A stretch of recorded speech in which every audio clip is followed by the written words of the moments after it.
What is up, guys? It's the Sound Alchemist here with Gershwan. and today we're back at it, answering more questions in another episode of For the Greater. This is a video series where we answer the questions left by you, the viewer. If you have a question for us, comment down below. But question in front of your question because we get to those questions first. And don't forget that if you want to support the channel, you may with a super thanks. If you do, ask us anything you want and we will answer it guaranteed in the next episode. This question comes from Musica Player. What character has been introduced that has altered the power scaling of the lore or the tabletop?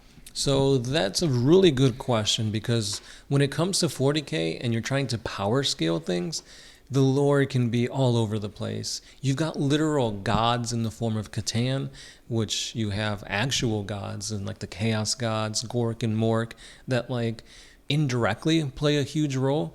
And then you have characters that like literally have boots on the ground and are capable of like, in some instances, taking out Primarchs that have no business doing so. So let me go ahead and start with one of the best instances, and that is Kaldor Drago.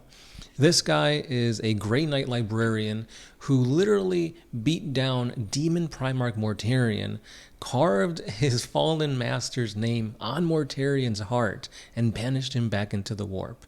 What other singular Space Marine do you know can even do anything like this? None. And that is why his lore, that instance specifically, had to get retconned, and he got a little bit of help, but still, I don't think he should have been able to do this, period. Yeah, that's one of the major ones that has happened within like our lifetime. One thing to remember is that the lore has changed as the game has progressed. So at that time, I think the Grey Knights were just OP in general. They were all, it's a Space Marine chapter of all Psychers. They had the gene seed of the Emperor of Mankind, or so it was said. So making this guy super OP probably was a good idea for, whatever the idea was at that time. But because the trajectory now is more Space Marines, like regular Space Marines, and Grey Knights don't even have Primaris Space Marines, I think, it was a super fuck up for the lore and the tabletop. Because he was OP in the tabletop, too. Yeah, yes. 5th edition Grey Knights were crazy. They had ghost Grey Knights that could, like, do crazy stuff. But, yeah, I think, like, one of the main reasons was because of Matt Ward. Every time he wrote a codex, like, it was, like, upping the ante. And even in this world of, like, superhumans and, like, crazy shit, like, this was over the top. Yeah. Another thing too is that I think librarians in general are just like super OP. Like you hear the abilities they can do and it's like, how would they ever lose? Yes. For example, I just recently did a video on Mephiston on the One Mind Syndicate page, so check that out so you guys can hear and listen that this guy is able to slow down time to the point where a laser blast hitting a ship in space was basically nullified. He nullified the laser. He literally put together a guy's face, which was blown off by that laser, brought him back to life, was able to put blood clots in like 7 different enemies that were ships in outer space, so that when time flowed back again, their hearts, their blood, they would just fall dead. And then he even goes to say, oh, if I really wanted to, I could have reversed time so that this never happened. What? I think that's an excellent example of how a certain universe can really be broken, because it almost makes me think of what happened with Star Wars. A lot of people talk about like, oh, Star Wars got woke. I think the biggest problem too was that the idea of the powers that a Jedi have just kept getting bigger and bigger. And if we see that with librarians, it becomes world breaking, because when we read Magnus, the standalone Primarch book for the Horus Heresy, there's who is it? Is it one of the Thousand Sons? Do you remember his name? Is it Ahriman? Not Ahriman. Was it Ahriman that was fighting with the Iron Warrior guy? Yeah. Oh, yeah. When Ahriman basically travels from a person, or from mine to mine, and like destroying Thunderhawk gunships and like holding things that are like super crazy. Not a Primarch, just a really good sorcerer. I think that was kind of OP of like, well, we're never going to see that on the tabletop. So Yeah, wow. best thing you get on the tabletop is like psychic lightning. Yeah, that does like 1 wound. Oh no, he saved it. It's fine. It's a mortal wound though. And here's the thing though, like on the tabletop, the psychic phase has just been getting gutted. Yeah. So like it's nowhere near as brutal as it used to be, and that sucks for a lot of like psyker armies, like the Thousand Sons, the Grey Knights, even for psykers themselves, like Mephiston, Tigurius of the Ultramarines. Like they're not as strong as they used to be. You had so many different disciplines when it comes to psykers that you could have like biomancy that affects living things, plants, the body, technomancy that you could affect robotics, the machine spirit, and so much more, fire, lightning. And now it's just like, nah, they just shoot like mind bullets. Yeah. Would you say that introducing psychers in general during that edition was kind of lore breaking? Because it gave them like a response or a definition of like, oh, this is why they're so OP on the tabletop. It's because they're OP in real life, or in the lore, I should say. Yeah, but because at the same time they weren't as great as they are in the lore, because they could also suffer the perils of the warp. Oh yeah. So you have a chance of just outright losing the model. Yeah. Obviously there were ways to like mitigate it, like you could re-roll.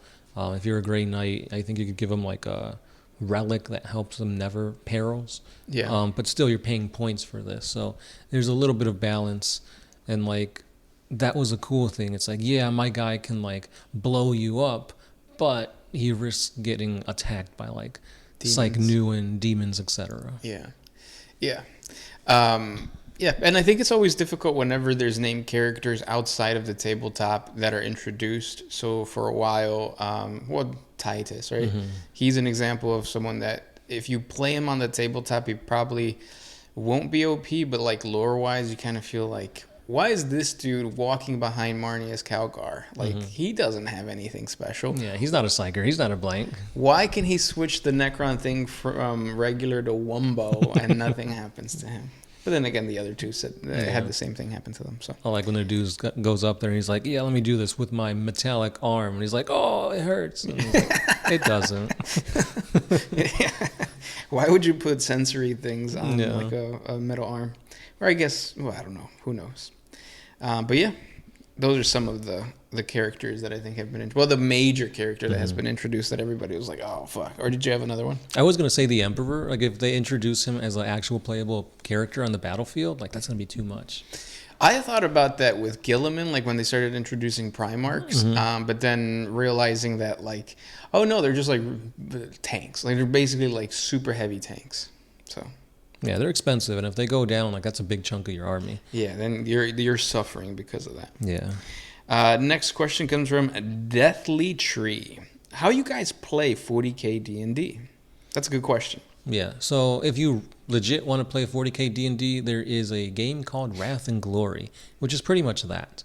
However, it's not using actual minis. It's theater of the mind, which just doesn't make sense to us. Also, I think you're limited to you are leading an inquisitorial like group.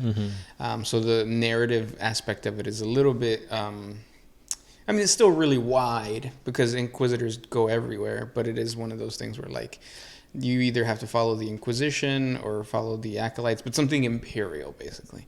Whereas what we did for D&D is our friend created basically just like the top is it's a sheet where the top is the stats that you would normally have as a tabletop player. So your toughness, your wounds, your strength, all that kind of stuff. You have your weapons, which he just transferred over, and we're like, yeah, we'll play with that type of power scale. Yeah, he did have to tweak them down a little bit so they don't do as much damage. And then he gave us the classic D&D stat line of like what skills you have, like proficiencies, like, oh, my guy's psyker, so he's got a higher wisdom save, etc. Yeah, I think he created warp. What did he call it? Warp something? Yeah, Warpcraft. Yeah, like our understanding of how to manipulate the warp and stuff like that. And then he gave us the standard, an additional 2 for each proficiency kind of thing. And that played really well. The scale is something that a good D&D or DM needs to kind of mess around with, because there was one session where we went up against, I want to say, one Tempestus Scion flyer, what's it called? A Valkyrie. A Valkyrie, along with a shit ton of Death Guard. We were able to kill them, even like not get it hurt by the Valkyrie, And then in the following session, all we had was the Valkyrie, one Valkyrie, no death guard, and that thing killed us. Mm-hmm. So it's all over the place. Yeah, it's like lore-wise, does that make sense? Probably not, but at the same time, a freaking vehicle should be able to kill a Space Marine, especially if it's just focusing on the Space Marines themselves. Yeah. And like, I guess it's also like the dice and like the DM trying to create the atmosphere. Mm-hmm. So maybe this was an ace pilot behind it, or there's always instances of like how you guys can tweak it to make certain scenarios more fun and not necessarily be 100% accurate to the lore. Yeah. I think if you would want to run a similar campaign and you kind of just want to understand power scaling, watch those like those shorts of the guys who go like, I don't know, a Dreadnought versus another, like a Thousand Suns Dreadnought. Let's see who wins. And then it goes one by one.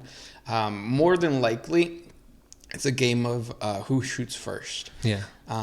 So yeah, as a DM, you kind of have to really play around with terrain and stuff like that. Mm-hmm. There was no altering the terrain though that we used, right? No, not really. We were basically just kind of like brute forcing it. Yeah. We weren't really thinking outside the box. We're like, oh, if I shoot this pillar, it's going to make the ceiling collapse and it's going to make an easier fight for us. No, we were just kind of like, I'm a Space Marine. Boom, boom, boom, boom, boom. I do wish that we would have done a little bit more like interacting with the world, because we did kind of just play it as like we're chaos, fighting the Imperium, now fighting chaos, that kind of thing. Yeah, it would have been cool if we saw a little bit more espionage and stuff. Yeah. But yeah. Yeah, you also got to be careful with like the enemies you throw at them, because if you're a Chaos Space Marine and you're fighting against like Cadian troopers, there should be like a 10% chance that you get killed by these humans. Like, same thing with D&D. Like, what are the chances that like, oh, my level 10 character got killed by a spider? Yeah. Like, come on. Well, yeah. I think he did a good job, because at one point we went up against 2 different squads of Tempestus Scions, and it was a tech priest, or a Dark Mechanicus tech priest, which was me, Vatus, and then you had... I was Sirash, a warpsmith. And then there was a Chaos Possessed. With us. Yeah. And then we were able to take it, which I thought was very believable. Yeah, because at first we were like, oh, shoot, they have an encampment. Like, they got heavy bolters. Like, this can actually pose a threat. They didn't. But it felt like it did. Oh, though. yeah. Like, we were trying to scramble up, like, tactics. How are we going to get around this? And all we had to do was, like, run into it and, like, chop them up and then be done. Which is, like, pretty on point of how it would go down. Yeah. That's what, like, Space Marine 2 is, right? It's a bunch of gaunts, just charge at them, and then they're done. But those were the questions for today. If you guys have more questions for us, please let us know in the comment section below. Thank you so much for hanging out with us, and we'll talk tomorrow. That's right. It's been the Sound Alchemist here with Gershwan. And we are out of here.